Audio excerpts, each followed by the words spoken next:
At this point. Good morning, good evening. Depends on where you are in the world. We have a lot of people on right now from all over the globe. Here in the United States, I'm in Washington, D.C. My name is Bernie Baskin. I'm the Executive Director of the Sake Brewers Association of North America. And with me, we have Patrick Shearer, the head brewer at Ben's American Sake. And we also have Brandon Doughan, the lead brewer at Brooklyn Kura. Hello. We are delighted that you can join us from all different corners of the world. And I'm starting to get notes in here from lots of people already, which is great. Just a little bit of housekeeping before we get started today. We are taking questions. So this webinar will be about an hour. And somewhere in there towards the 40, 45-minute mark, we'll just hit pause and start taking questions from viewers around the globe. So if you are viewing and you want to ask questions, go ahead and throw them in there in the chat. We'll take note of them and we'll start to ask them as and when it makes sense. Like I said, it's going to be about an hour, but we don't really want to restrict ourselves too much, given that it doesn't cost us an extra cent to keep it to a little bit longer or a little bit shorter, whatever makes sense for the brewers. So we have a lot of people joining us here. And just to give you a sense for what the Sake Brewers Association of North America is all about, we are a 501c6 trade association. We represent the sake industry here across North America. That means the United States, Canada, and Mexico. We represent a good percentage of the industry already, and we're growing. We're relatively new, but we're really excited to be here. And this webinar is a way for us to sort of connect people inside the association and outside of the association with some of our members to get a little bit of connectivity here in the industry. So with that, I think I'm going to jump in here with you, Brandon, and sort of ask you the first question if you're game. All right. All right. So a little bit of backstory here. You were a scientific researcher in California for a decade. Then you transitioned into government. Then you went back into scientific research, this time in Portland. And then a few years later, you emerged as one of the top sake brewers in the States. Give us a little bit, unpack this for us. How did you get to this point? How did you discover sake? What led you to brewing at Brooklyn Kura? Give us your backstory. Yeah, so like you just said, my background is in research science, which is pretty, logical thinking all the time. Led me to some other hobbies where I could be more creative. And one of those was brewing and fermentation. So I like to go home and whether it's beer or wine, maybe read a recipe and then just do what I wanted to do. And that was kind of a way to balance that. And then some years back now, I met my business partner and work wife, Brian. We met in Japan. It was both our first trip there. And in traveling around, we wandered into a traditional sake brewery. And that's like, if you've never done that, it's a pretty impressive experience. To see something that's been going on for hundreds of years and that made a big impression on us. And then, our friendship grew after that. And I was still on the West Coast and Brian was here in Brooklyn. And we just kind of fantasized about starting a sake brewery. And it was kind of pure fantasy for a while. Then it started getting more and more serious. And then we, started brewing sake at home on our own. And, there wasn't really a point where we said we're going to do this. It just like started building and happened. Yeah, it's been a pretty incredible few years of a lot of learning and a lot of work. And we're happy that we're doing well so far, and it's just we know that there's still a tremendous amount more to learn and a lot more work to do. So you sort of came to sake all of a sudden in Japan, but had you tried sake as a younger man, and did you sort of know anything about it at the time, or was this just completely blank slate entry? I think I have the story of most, like at least Americans anyway, where, sake was something that you drank warm at Benihana's. Mm-hmm. And it wasn't until, I took a more serious interest in it that I started learning about it, and I came to understand that there's as much of a breadth of different kinds of sakes and tastes as there are in beer and wine. And I think that's something that we really here at Brooklyn Kura try to present to people coming in for the first time. I think that's the real way to get people interested in it, that it's not just this like one-dimensional thing. Well, Patrick, let me kind of transition over to you. You've also got Oregon roots, which is really interesting. You guys both kind of crossed paths in Oregon at some point. You worked at Sake One for 5 years, sort of the granddaddy of American sake, and then you ended up sort of moving across the United States to North Carolina's Blue Ridge Mountains, which is an interesting transition in and of itself, I'm sure. And now you lead the program at Ben's American Sake. So how did you first come to sake? How did you come to be at Sake One? How did you come to be at Ben's? Unpack that for us a little bit. Sure. Yeah, I grew up in California, and I went to school at a small university outside of Portland. And that town, Forest Grove, happens to be nestled in Oregon Pinot country. And that same town also has Sake One. I had no clue that brewing could be a career, that it was never crossed my mind. I was kind of a history nerd, kind of assumed I'd end up teaching social studies on some level. And as I'm going through school, I kind of got hooked on homebrewing. One of my good friends was homebrewing. I got into it. I graduated 2008, so the economy wasn't great. A lot of teachers, like school districts, were having layoffs, and so I ended up being a substitute teacher. Ended up with 3 part-time jobs, one at a winery, one at a homebrew store, and then subbing. And kind of during that phase, I really decided that I wanted to try brewing. I assumed beer. I wasn't familiar with sake at all. But after a couple of years of kind of doing cellar work at a local winery, Sake One was looking for an intro cellar position, and I applied. It was my first full-time job. I kind of honestly assumed I'd be there for a couple months, maybe a year, like build my resume. Applied to all the breweries in the Portland metro area, but I enjoyed working in the sake industry so much. It was just a whole new world. Like I said, I didn't know much about it before, and everything was new. So that turned into, like you said, 5 years. 5 years kind of happened.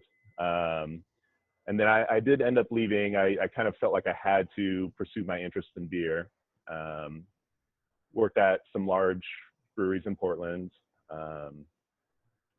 which 2 of the 3 places I worked at have now closed. The industry is pretty tight, especially in Oregon. And kind of bounced around to some different breweries. And my wife and I were kind of both looking for a change, and Ben's American Sake was hiring. So I'm like, Asheville seems like a cool place. Like, you interested? If I apply for this job, would you want to move? And she's like, sure. And I kind of figured there weren't too many Americans who had sake brewing experience, and came out here for the interview. It was a great fit with the owners. Very happy and proud to be a part of the Ben's American Sake program. But yeah, it wasn't intentional, but I do remember leaving Sake One on the last day, going essentially to the new job. I'm like, I feel like I'll probably end up back in sake at some point. Like, it was such a cool experience, and I felt like I had only scratched the surface. so like I wanted to come back. Why did you feel like you needed to go into beer after your experience with sake? Like what was it about the experience in sake towards the end where you thought, if I don't go into beer now, it's not going to be the best career for me? Like what was it? I guess I felt like that brewing beer and home brewing beer was kind of what got me into it, and kind of finding a passion for, artisanally brewed, like family owned and operated breweries in Belgium, very specific, like steeped in history. And I kind of saw, I don't know, that I was just passionate. It just felt like something I had to do. And I enjoyed it thoroughly, and I still enjoy it to the point now where we kind of, I focus on doing sake beer collaborations with other breweries in Nashville. So I'm still very passionate about beer, and there's times where I kind of am maybe struggling with an aspect of sake brewing. Like, I wish there's times I was still brewing beer, because that, to me, I know much more about. But no, that's really interesting. It's I think there's a lot of home brewers out there right now kind of wondering about the future of kind of home brew and beer, and whether they should even try sake as an option. So it's, I know it's on a lot of people's minds. It's fascinating to hear kind of how you came to this. It kind of launches me into another thought, on this webinar, and then I guess in the context of the people that we come across regularly as the association, there are people who I would describe as absolutely experts, way, way, way stronger than myself. And then there are people who I would describe as totally novice, no idea what sake is, who might even fall below what you were talking about, Brandon, with the sort of warm sake at the Benihana. So in your work, how do you describe sake, and particularly your sake, to people who have a great amount of experience with sake? And then conversely, how do you describe it to people who walk in your bars who know nothing about sake at all? Yeah, I mean, I kind of split that up into two areas. One is like brewing specific things, and the other is just, the experience of drinking sake. Like here at Brooklyn Kura, we're lucky enough to have like 2 sake somms that work the tap room. And we're surrounded, like we're in New York City, so there's a lot of people associated with us that are experts. So it's kind of a disadvantage for me, because I rely on a lot of other people to help people with that experience. But I guess like I do a lot of talking about how sake is made, and the way that I tend to describe it is in beer and wine terms, because those are the 2 things that at least Americans know a whole lot about. And the biggest difference between fermenting sake and beer and wine is that we're mashing while we're fermenting, and that's something that like beer nerds really kind of nerd out on. That we're creating the sugar while we're creating the alcohol. That's the brewing end of it. And then I guess for people who want to learn more about sake, like I'm going to steal lines from other people who might be watching this, but look for the word ginjo. Try and get somebody into a category of sake that isn't maybe like most of the things they've had in their life, something a little higher end. And Patrick, from your end, how do you sort of approach that situation, that dynamic of people who may come in and know everything about it, and maybe hanging out talking about the scientific details, and then other people walk in and they think it's liquor, or they think it's a type of wine? How do you handle that? Yeah, you're familiar with Ben's, but to everybody who's not, Ben's is mostly a late night bar. Wait, let me stop you for 1 second. For those who aren't familiar with Ben's, let me just put a little plug in here. Ben's is one of the most fun places you can go to. I know it's nestled in the mountains, the Blue Ridge Mountains, but if you can figure out a way to get there, I would highly encourage you to do so. It's a fabulous place. Yeah. There you go, Molly. There you go. It's a very unique place. You know, late night bar. So like you'll come in maybe on a Friday night and there'll be a DJ spinning vinyl like in the beer garden, and people are ordering slights of sake, glasses, carafes, whatever.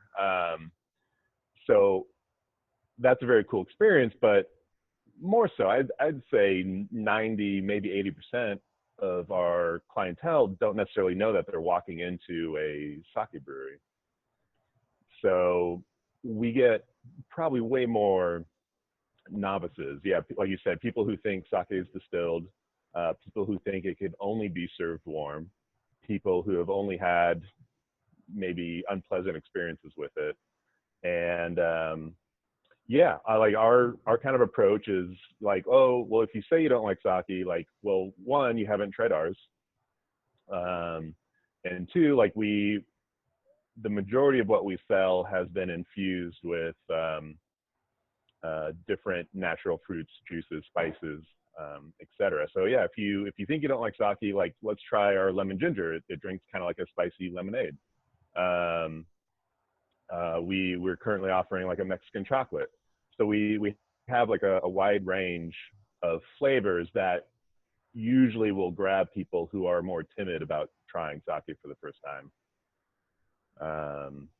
But yeah, and then for the people who are very experienced, I'll just straight up be honest, like, hey, like I am the brewer. I have not been to Japan. Like I don't know a lot of like technical brewing terms, but I've been doing it for this long, and like here's our base traditional product, and this is what we're most proud of. So, you know, what do you think? You know, judge me on our base products. Brandon, do you kind of jump in here? Do you think it's necessary to go sort of brew in Japan? I mean, I know that Patrick hasn't done that. I know some brewers feel that it's really important. You know, kind of, where do you fall on that spectrum? Yeah, I mean, I'm similar to Patrick. I've been to Japan, you know, a few times, and have been at a few different breweries. Maybe you know, maybe New York City has an advantage over Asheville in that, if you know, if a Toji is going to visit the United States, they tend to visit New York. Yeah. And if they come to New York, they come by here. And Toji is a brewer for those who are watching. Yeah. You don't know. And you know, when I give a tour to somebody from a Japanese sake brewery, I tell them it's going to be a quick tour because we're small, and that I'll mostly be asking you questions. So that's been a really great way for me to learn. But I think, you know, in this day and age with the, you know, with technology, it's certainly having the experience of actually touching koji and seeing people who've done it for you know, their whole lives, or you know, in generations, you're going to learn a lot. But I've also just taken a lot of like kanji terms and plugged them into YouTube and been like, that's what that process is. And you know, I am much more self-taught than anything I've learned in Japan. And you know, it definitely shouldn't be a barrier for anybody, you know, wanting to brew sake at home, or you know, start a sake brewery outside of Japan. You know, if we kind of stick on this Japanese theme, I know a lot of American sake brewers, we'll say North American sake brewers, are often called out by their Japanese counterparts for trying to, we'll just say, bend the traditional quote unquote rules around sake.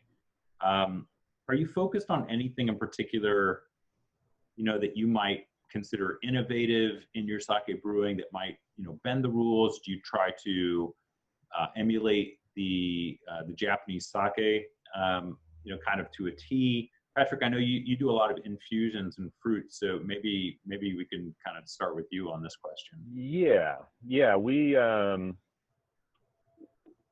don't adhere to any any rules. I mean, my biggest priority is creating a quality, like I said, base product.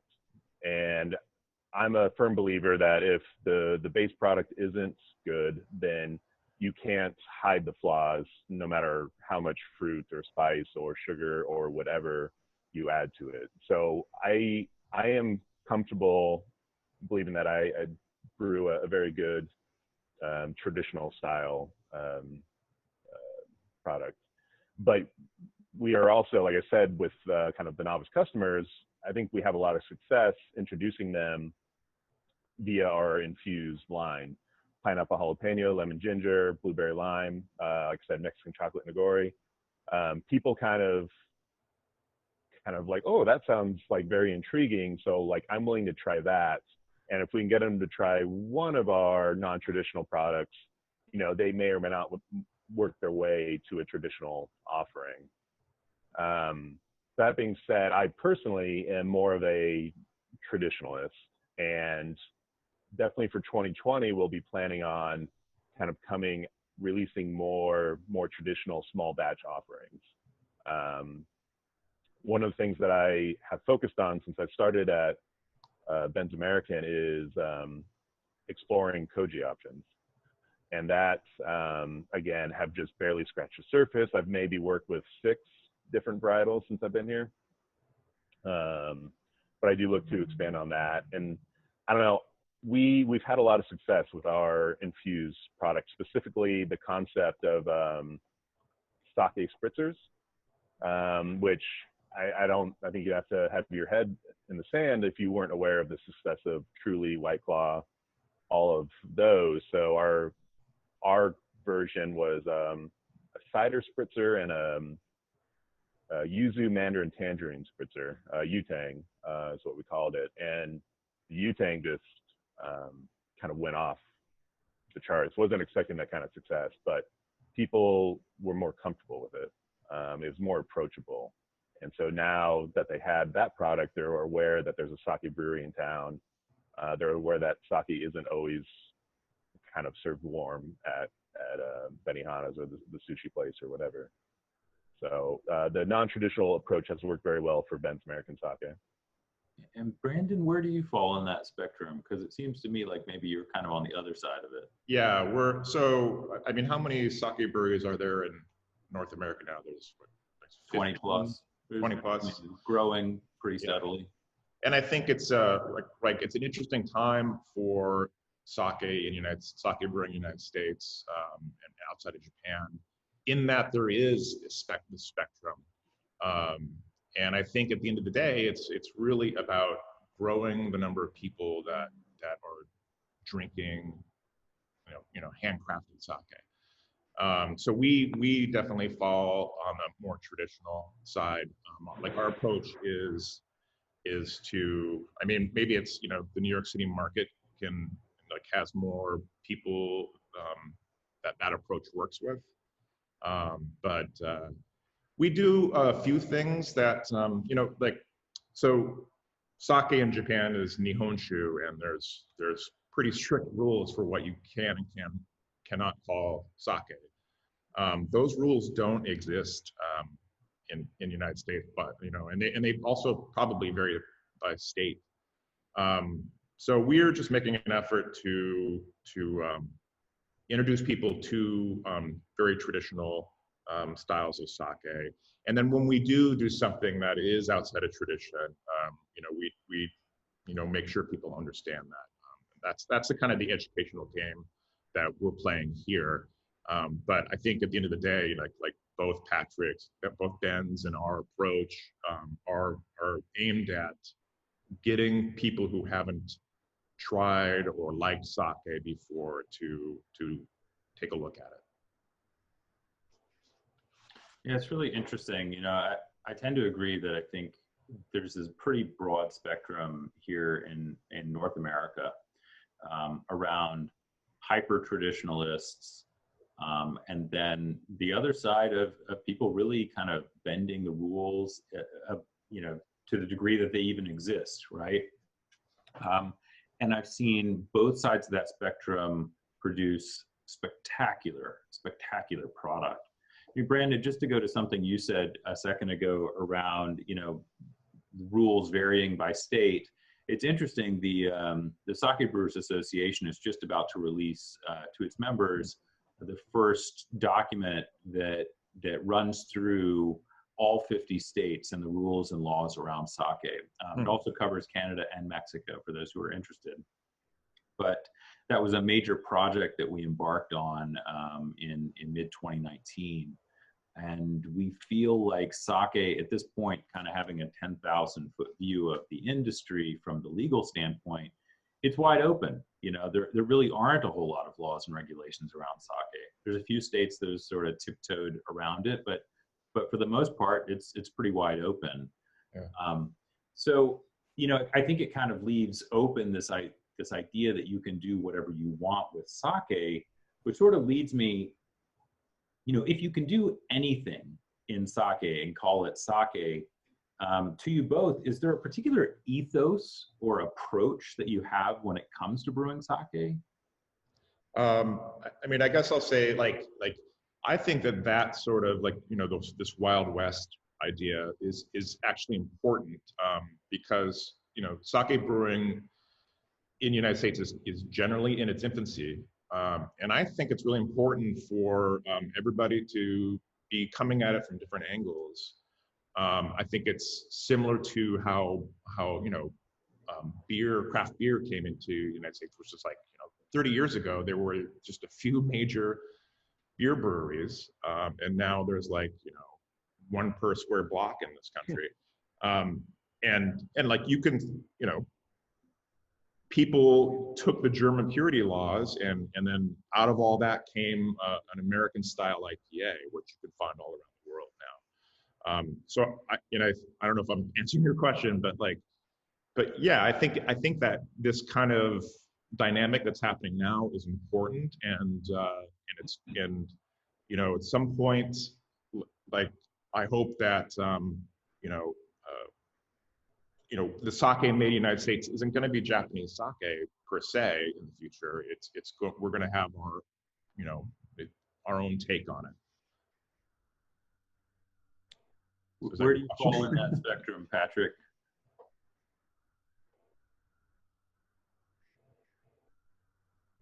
Patrick looks paused here for a second. Yeah. So Brandon, we're gonna jump back to you. So if sake is really wide open, if the United States is really the Wild West of sake at this point in time, is there anything in particular that you focus on at Brooklyn Kura that really grounds your sake in New York? I mean, yeah, I'm personally motivated by making the best possible sake that I can make. We're doing that with American grown rice. We're doing with Brooklyn water, and just we've allowed ourselves to not lock down a style right off the bat. There's breweries that have been around for 11 generations in Japan, and they didn't on day one, they didn't have their house style of sake. So we're leaving ourselves open to learn more and explore. But really my goal is to just make the best sake we can make. And I think just personally for me, that involves making very traditional styles of sake. So we make, junmai ginjo. We follow the rules in Japan for making sake. I think that's just a good place for us to start. I know that a lot of tojis run through New York City and visit Brooklyn Kura. It's one of the sort of common themes of Japanese breweries coming to the United States, which you should be totally proud about. When they come and they try your sake and you talk to them about, quote unquote, traditional sake, how do they react to your sake and sort of the American market? I mean, we get asked that question a lot, and the response we've gotten from Japan has just been super overwhelmingly positive. I think the main reason for that is, sake consumption has been on the decline in Japan. I think the cool kids there are drinking, craft beer and Japanese whiskeys And now. Yeah. Yeah. Wine. I'm sorry. Wine as well is a big part of it. So I think when they see people taking an interest in sake outside of Japan, that's very encouraging to them. I'm sure, part of our goal too is to grow the market for traditional Japanese sakes here in the United States. So that's kind of like the first response we get, and then and it makes me happy when a Toji comes here, and tries our sake and enjoys it, and acts, is surprised that it's very much like Japanese sake. That's personally like a really great compliment for me. Hey, Patrick, I see that you came back. Welcome back to the program. You're on mute at the moment, so take that off, and I'll ask you a question. It's going to be the bottom left, I think. Technology. Okay. Yeah. Sorry about that. Welcome back. So we were talking a little bit about, if sake is kind of the Wild West here across North America, what are you doing I know you do a lot of infusions and berries, and there's a really interesting sort of blend and hybrid sakes going on over at Ben's. What are you doing over there that sort of grounds your sake in Asheville, or if anything, is there a way that you can kind of ground it in Asheville and create this sort of local sake? I don't know about, I mean, Asheville is very local centric, as more and more communities are becoming. One of the things I will say is Asheville loves ginger, like ginger soda, ginger infused anything. And that's something that we've had a lot of success with. The other thing that has been happening lately, we've been approached by a lot of chefs and restaurateurs who are interested in cooking with koji, dry aging, quick aging steaks, charcuterie with koji. So I think the food scene is where I've seen the most interest in kind of making maybe like an Asheville specific product. And that's something I'm very interested to see where it goes, is maybe partnering with local restaurants and chefs and growing koji for them. Brandon, are you doing any of that as well? Is that kind of on your radar?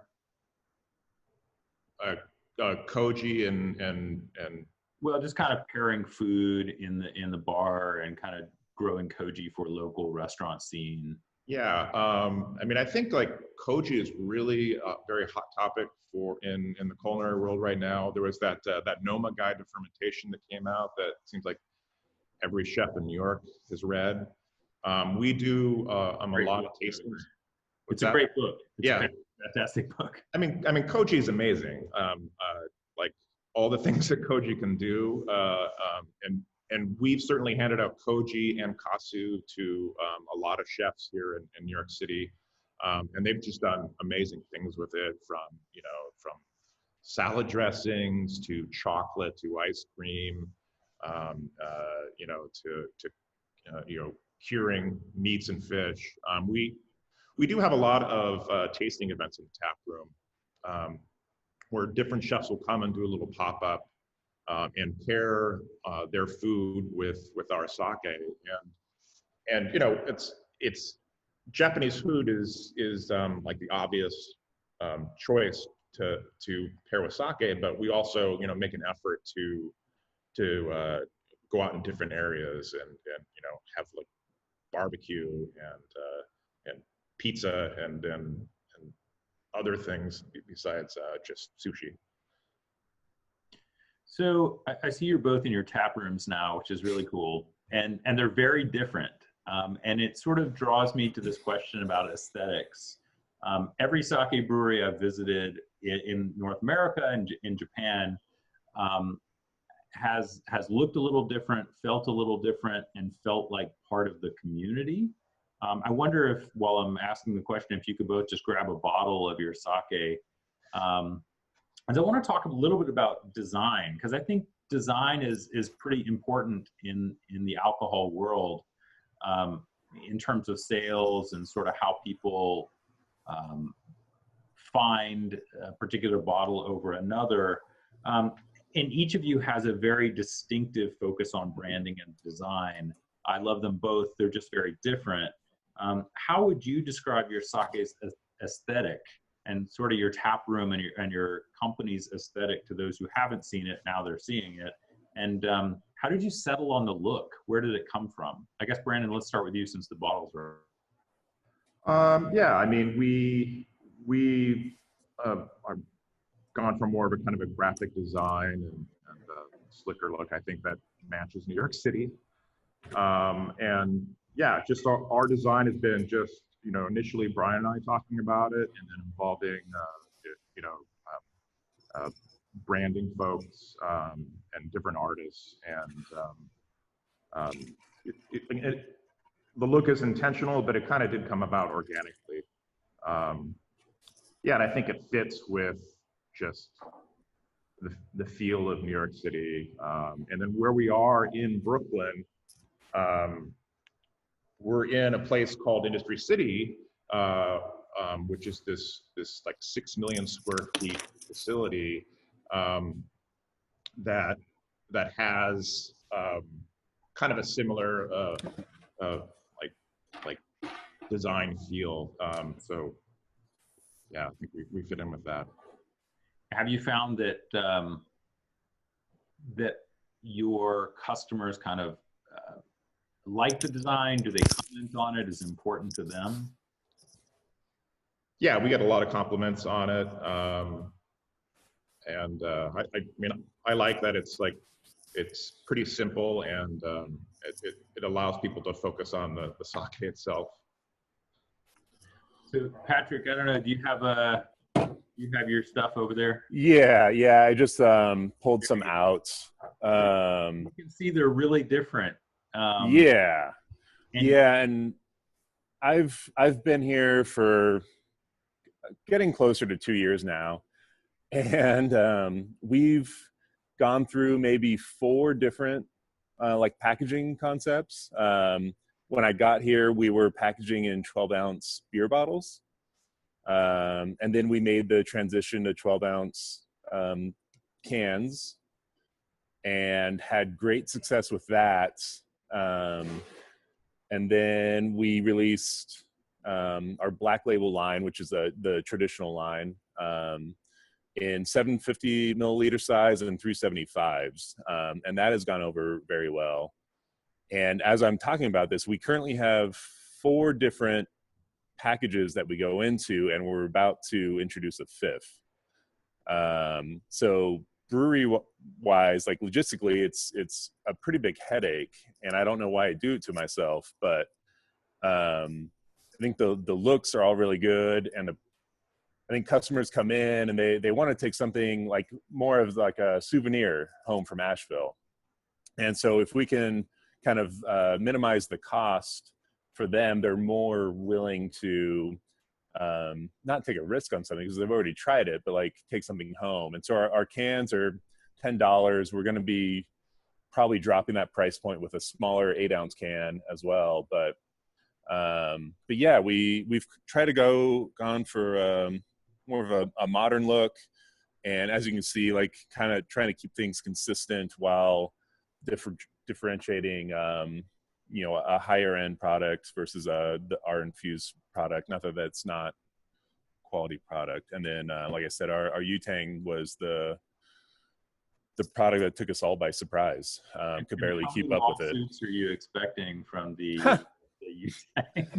Yutang? I don't know. I've heard different comments about it. Like, hopefully one, like to get people, like to get national media attention. But honestly, none. That would be great if none could happen. yeah, we'll just figure it out. But it works. Yuzu, tangerine, mandarin. Well, I have a can in my fridge right now, and I'm pumped to try it. Yeah. Okay, so let me jump into kind of a big picture question, and I think we'll roll into some listener questions here in a second. It's January 18th. It's a new year. It's a new decade. You know, and sake consumption, Brandon and Patrick, as you've noted, it continues to rise pretty rapidly here across North America. Where do you want the industry to be heading? What do you want people in the industry to be thinking about in the new year, in the new decade? Where do you see the next 10 years of this industry going? I'll go, I guess. I mean, I'd like to see more people open sake breweries. You know, we get a lot of inquiries from people from around the country, you know, that are wanting to start a sake brewery in their location. And, you know, I like give them all the information and help that I can possibly give them. I think the more the merrier. Like where I'd like to see sake is you know, start approaching. Probably we're never going to be beer or wine. You know, it's probably not going to be that big, but I'd like to see us like follow cider, follow some other beverages that have a bigger consciousness in this country. You know, I'd like to see you know, like the average beer drinker knows so much about beer now, and is always looking for the next big thing. I'd like us, you know, all the brewers in the United States to be in a place where we can be that next thing for people who want to, you know, try something new and nerd out on something new. So I guess the short answer is growth. Yeah, I agree with that. Little plug for the Sake Brewers Association. We're probably your first stop if you're interested in setting up a new brewery. Give us a holler. Patrick, let's turn to you. You know, where do you see the industry in the next decade? Where do you want it to be? Where do you think it's going to be? Yeah, I see aspects like Brandon does about we're in our initial phase, and hopefully growth is on the horizon for the industry altogether. And I do not think we'll reach the levels that craft beer has. It's just not,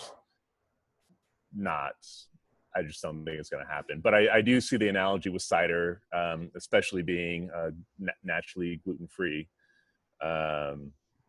that we can kind of ride the wave of being kind of a new product. The beer industry is struggling as well. Like the new craze is, you know, milkshake stouts and pastry stouts and milkshake IPAs. And it's an interesting time, like to see where beverage trends are going. And at the same time, kind of this traditional Japanese beverage is becoming more popular.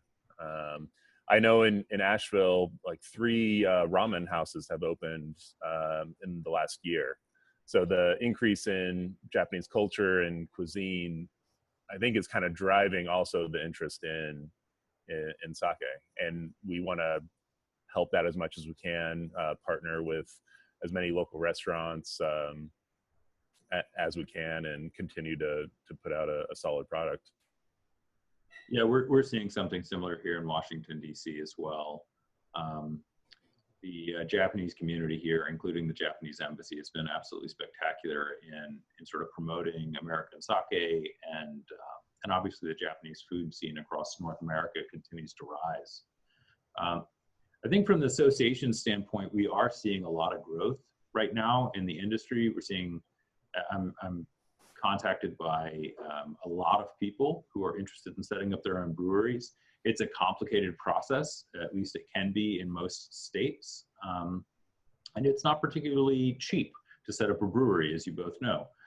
So we are looking at ways to strengthen the industry, lower some of the costs, and increase connectivity between the brewers, because we feel like that's one way that we can be valuable in helping the industry grow.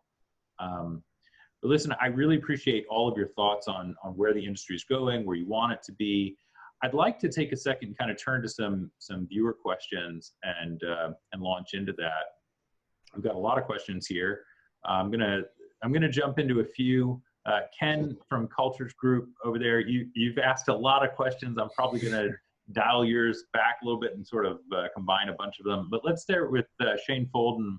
He says, as a first-time sake brewer, I guess he's a home brewer, what gotchas do I need to look for? I'm experienced in fermentation, but this is going to be his first sake. What do you recommend he sort of watches out for, and where do you source your polished rice? I'll go first. I think the biggest thing to watch out for is just sanitation. When we make sake, we're not boiling the wort or adding antimicrobial hops or like sulfites like in wine. So you've got to really pay attention to cleanliness. And then another thing that's hard to do at home is temperature control. So if you can make lager beer, you can make sake. And then I think a great place to look for sake milled rice is Minnesota Milling, which is Blake runs that out in Minnesota. It's part of, it's not a separate company from Moto E, which is another sake brewery. And he sources rice from Arkansas and has Yamana Nishiki as well as other varieties. So that's a great place for a home brewer to get a hold of sake mine. Yeah, I agree with Brandon's encouragement of you can't over sanitize. You can't be too clean in this process, especially on the home. Oh, we lost him again. No, Patrick, where did you go? We'll come back to Patrick here in just a second.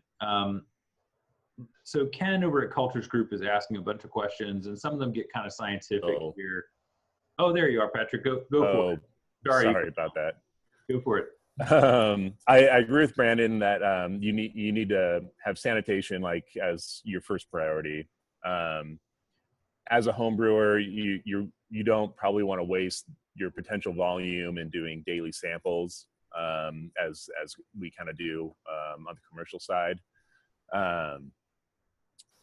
But yeah, you just kind of have to trust in the process that the koji you're adding is going to convert the other rice that you're adding into sugar, and your yeast will ferment it out. Kind of have to trust as a home brewer that will happen if you've cleaned everything properly, if you've washed everything properly, kind of steamed your rice, your results will come. And the people I've talked to who have homebrewed sake, like to them, like that is their aha moment. Like there's nothing better. And I, as a home brewer, that's how I got started. Like my first batch of beer, I thought was the best thing I'd ever tasted until I got kind of better at it, got more batches under the belt. Like there's always room for improvement, but, and I would recommend, so on the West Coast, there's 3, 4, 5 or plus like homebrew stores that will sell koji and sake rice. I know kind of with roots in Portland, Oregon, FH Steinbart's. I believe they still have a deal with Sake One, and you can get milled rice and koji from them. So Ken over at Cultures Group is asking a lot of great questions. Some of them are really technical, so I'm going to kind of combine a lot of it. And Jill Watanabe is also asking some similar questions about koji. So where do you get your koji from? Are you propagating it yourself? And your water source. Talk a little bit about the ingredients that you're using and where you get them and how you're processing them. Yeah, again, I had worked at Sake One, and we had one dedicated koji strain, and kind of that was the one strain for all the batches, all the blends. Coming to Ben's American, I wanted to experiment with multiple strains, but I had also inherited a strain of koji from the former brewer. got rolling with that, started making our house koji. Results were okay, not great. And then contacted, and I'm blanking on the name. I know Brandon knows the company. I think we chatted about this last time we saw each other, but we essentially now we're getting our koji from Japan, specifically for Junmai Ginjo style sake. And I had learned via him that our initial strain was made for miso. And so we were brewing sake with koji made for miso. So there's a lot of extra protease. Our color was quite yellow, not borderline orange.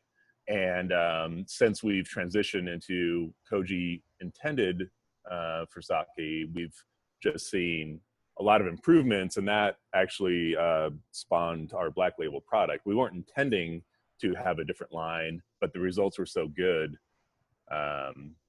we just kind of felt like we had to separate it. I will do my best to find the source if Brandon can't back me up on who the koji supplier is. It's Higuchi? Yes. Yeah. Yeah, we like koji kin or the spores of koji is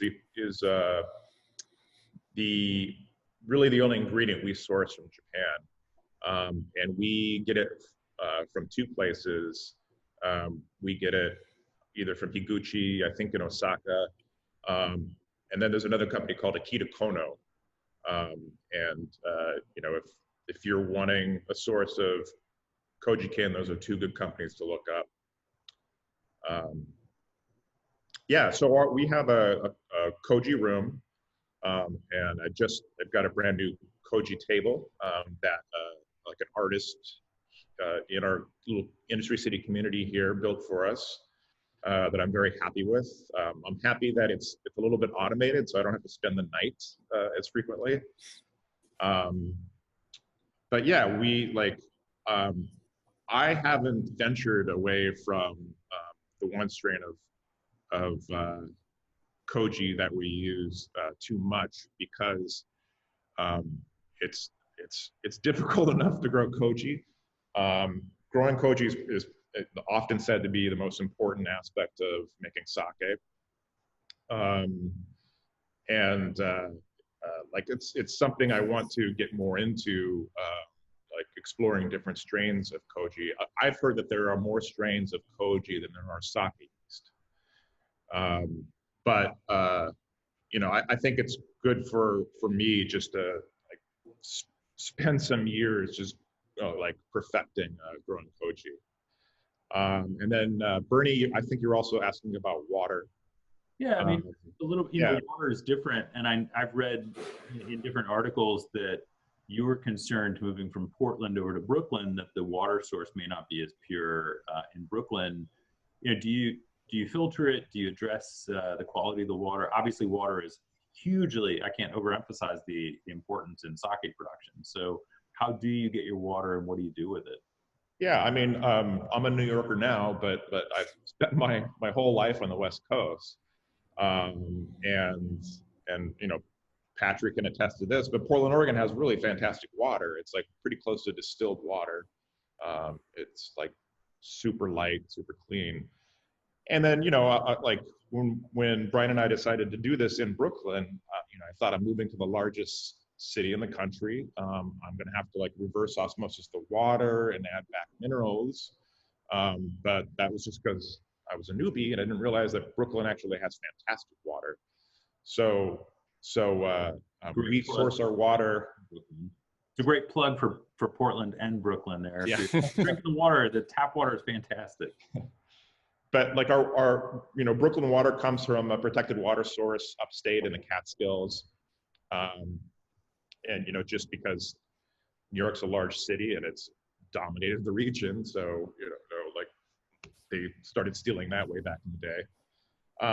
And it's really softer water. On the way into the city, because of the old infrastructure, it's still a low level of iron, but it picks up enough iron that's concerned me. So the only filtering we do is we have a filter that specifically removes iron.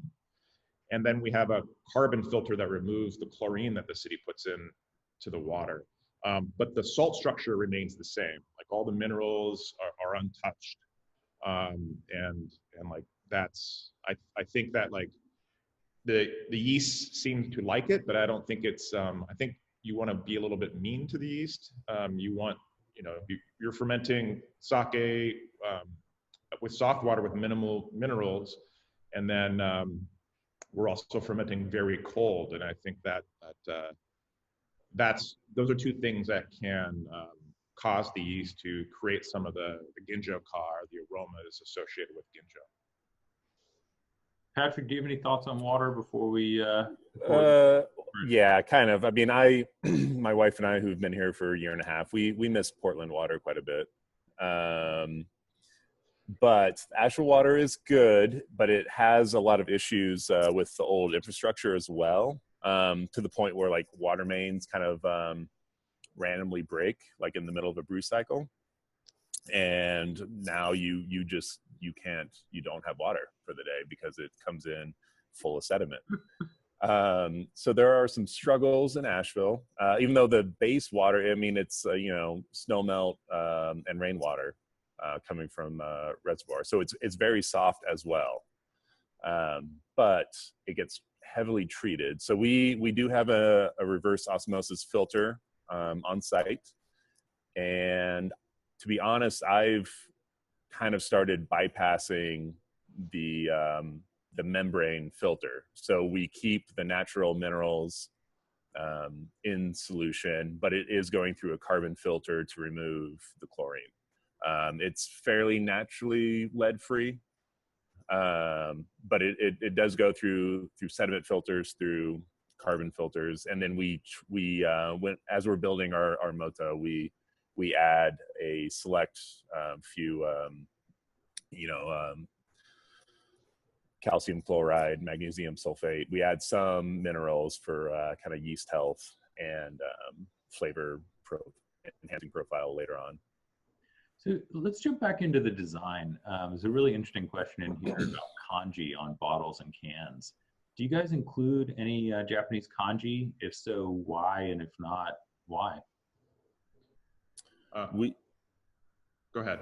Okay, sorry. We do not. Everything is in English, and that's kind of I guess the business model for Ben's, branding ourselves. I mean, in the name, Ben's American Sake. We've tried to simplify kind of everything about sake to make it more approachable to kind of the beginners. So yeah, we wanted to have an American flair, which is always kind of evolving, and we're always trying to kind of define what that means. But we do not, and I guess the answer is because it's part of our brand. Yeah, I guess pretty much the same as Patrick there. We don't have any kanji in our bottle. We're making American craft sake, and we're not Japanese, so it doesn't make sense for us to do that. We tend to avoid using Japanese terms unless like that is the word for it. Like you wouldn't make up a new word for Merlot or Hefeweizen. And so that's kind of the area where we're like, that's what we, on an educational front, what we're trying to teach. We're like I said, we're making sake here in Brooklyn with American rice and Brooklyn water. And then the educational aspect is like, here's the classifications of sake. There's Junmai, Junmai Ginjo, Junmai Dai Ginjo. So that's where we are on that scale. Yeah. So in terms of distribution, it's another interesting question on distribution and non-Japanese restaurants or institutions. So Patrick, I know that you distribute, primarily within the complex that is Ben's tune-up. So as an intro question, are you distributing out of that? And if so, to any non-Japanese institutions and how they may react to it? And then Brandon, I guess you're based in Brooklyn, and New York has a ton of Japanese restaurants and also non-Japanese outlets that may be interested. what's been the reaction from non-Japanese outlets? And I'll just why don't we start with you, Patrick? Sure. You're right. We sell 95% of what we brew here over the counter, whether it be in the tasting room right behind me or in Ben's Tuna proper, the outdoor sake beer garden. And we are quite happy with that, but we do have our eyes to other accounts. And I guess at the moment, we actually only have one other account who resells our sake, and it's Appalachian Vintner. They're a well-regarded wine, beer, sake bottle shop. We have had other accounts that have kind of come and gone, I think, with transitions of management. But one of our best accounts was a hotel like 4 blocks from us. And so they offered our product on hand. It was kind of a natural relationship. Like, hey, if you're looking for something cool to do, go down to Ben's Tune-Up. You can have more of this fine sake and experience it. Because again, like Asheville is based on beer tourism. So tourists are always looking for a locals guide to what they should be doing. So that was a very good relationship. But we've also honestly had bad experiences where we've sold, a case to a restaurant that was, say, more focused on barbecue, and 3 months later, not a single thing was sold. So we're kind of hesitant to enter that until we can make sure that we have all of our quality checks in line, which we do now. We pasteurize our traditional products. Our infused ones are not pasteurized, so we're pushing our more traditional products actually outside of our tasting room. Yeah, I mean, we started off self-distributing, which was mostly Brian driving his Subaru around Manhattan and getting tickets. And then we've fairly recently signed on with a distributor.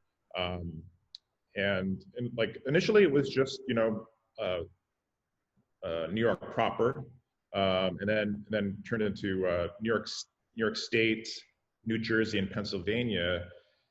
And we have a similar issue. Like we mostly make Nama Nama, which is unpasteurized sake, which it needs a cold chain. When we package our sake, we run it through very fine filters to remove yeast and bacteria. So it doesn't spoil, but the enzymes are still active in Nama Nama. And if a bottle goes out and leaves the fridge, it's going to start evolving. And I actually like our sake that's been like our aged sake at room temperature. The character changes quite a bit. But it's like that's something that kind of needs to be controlled and monitored pretty well. So we're now starting to go even further than in our little tri-state area, even out to California. So pasteurization is something that we're going to have to get more into, and that's like currently my big learning curve. The whole time we've been making sake, the final product has been the goal has been Nama Nama. So now we're going to have to change how we make sake a little bit so that it's where we want it when it is namachozo or pasteurized sake. Okay, I think we're going to do 2 more questions. One of them is by Sally Fowler, and it focuses on this Nama Nama. Patrick, Brandon, I know you're both focused on Nama. Why did you decide to go that route in the first place? I think, so like I kind of said earlier during the session, I kind of fell into sake brewing. Didn't know much about it, but once I started drinking it, I fell in love with Nama specifically. And it just the freshness, it just really appealed to me. And so I kind of took that as that's how I started viewing American sake, is freshness. And, being a brewer and being able to go pull, a glass of Nama sake off of the Yubuta press and like drink it, try it right there. Like there's nothing, in my opinion, that kind of compares to that. And so I still feel that way. I do very much see the benefits of pasteurizing and kind of rounding some edges, and think that there's a lot of benefit there. But I still feel like for American sake, fresh, unpasteurized is in a way like a more traditional gateway for a lot of customers to have, like I said, yeah, raw, fresh sake. I think that is a truly unique experience. And yeah, so that's my personal belief. So that's why I've kind of been hesitant to pasteurize all of our products. Yeah, partly because I like it so much. Yeah, I mean, I think like there's an advantage to living someplace with a sake brewery too, that you can get nama in particular. It's an unusual thing.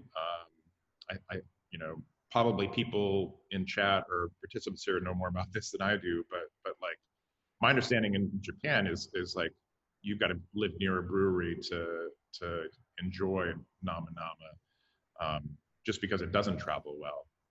So yeah, it's a nice special thing to like have in your community.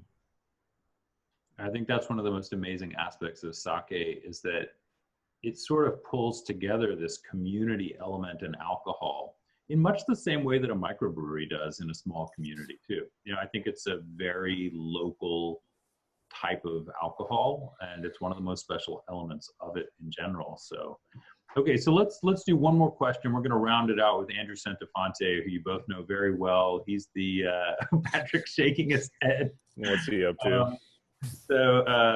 Andrew's the brewer over at North American Sake Brewery in Charlottesville, Virginia. Andrew's wondering about, on the brewing side, let's not get too deep in the science weeds here, guys, but on the brewing side, you know, what are you focusing on right now? And I'll kind of broaden his question a little bit. You know, what's on your mind right now? What's on your brain? An aspect of koji growing that you're focused on, different temperatures, steaming innovations, soaking rice. But what's going on in your brain right now, and what can we expect in the next year or two from each of your breweries? So I kind of also mentioned that we're working on koji strain number 6 or 5 or 6, and that is still an interest of mine. But maybe 6 months ago, we started washing our rice differently, in part due to a conversation that Brandon and I had during American Craft Sake Fest. And we have seen really surprising, interesting results that I wouldn't have thought that, like, by changing the technique that you could wash rice, the results that we've gotten have been very encouraging on multiple fronts. Kind of on resulting cleanliness of the fermentation, higher alcohol yields per batch, just overall quality. So that is something that we are still, again, scratching the surface on. So I think I will continue to kind of heavily monitor rice washing, which just doesn't sound all that romantic or cool, but I mean, that is where it starts. And I think Brandon said this also, like I agree that growing koji, I think, is the heart of the sake brewing process. So that those two things will always be my focus. And for this coming year, we hope to, I kind of bought some smaller tanks, experiment, you know, doing one-off batches that I don't know how it's going to result, and maybe we'll, you know, blend in these one-off batches into our main product, create something different, or maybe we'll have that aha moment again where, like, this is incredible and it needs to stand alone. But I'm very much looking forward to kind of working on blending various batches of sake to create hopefully a better overall product, and to continue, honestly, just to learn the basics, washing rice, growing koji, because it is it's a lot. It's a lot. Yeah. so, we've got a pretty small footprint for a brewery. And so one of the things that we're working on right now is taking a little more space here at Industry City and expanding our production area. So that's a very exciting thing for me. There's just so many steps in making sake. I don't know, like there's more than beer and wine. People can fight me if they want to, but there's a lot of little things, and it's a long process. And so, I'm really excited to get our expansion space. We've been doing what's called kobo jikomi. It's a way of starting a batch where all the yeast goes in right at the beginning of the batch. And I'm working to transition to having a shubo or a moto or like a yeast starter. I think that conditions the yeast and makes them a little better fermenters. So there's a lot of better controlling the temperature of my tanks, like coming up with better ways to cool rice and just kind of like dialing everything in and getting to a place where, we're controlling the process as much as we can, and also minimizing labor at the same time. So I'm looking forward to that. And then also, I'm really excited about, making some styles of sake for the first time. I'm looking forward to doing a Yamahai for the first time. We just released a Kimoto, these are very old traditional styles of sake. Just exploring different styles of sake, like letting people see sort of the spectrum of the kinds of sake that are available. Well, I'm going to sort of end the questions there, but you can hear that both Patrick and Brandon are doing very unique things in the world of sake, some traditional, some innovative. And I really want to thank you both from the bottom of my heart and from the Sake Brewers Association for being here and for sharing what you do and what you know and where you think the industry's going. Again, Brandon Doughan and Patrick Shearer. Brandon's the head brewer at Brooklyn Kura, and Patrick is over at Ben's American Sake.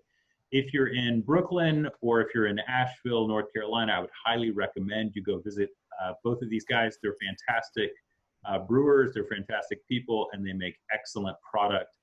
If you're interested in the Sake Brewers Association, you can find all of the details at sakeassociation.org. My name is Bernie Baskin, and I'm happy to answer any questions for you. Drop me an email. But that's it for today. Thanks so much for joining us. And if you're interested in seeing more of these, go ahead and sign up for our online newsletter, and we'll let you know when the next one is. Thanks again for joining. And Brandon, Patrick, really appreciate you being here. Thank you, Bernie. Yeah, thank you so much.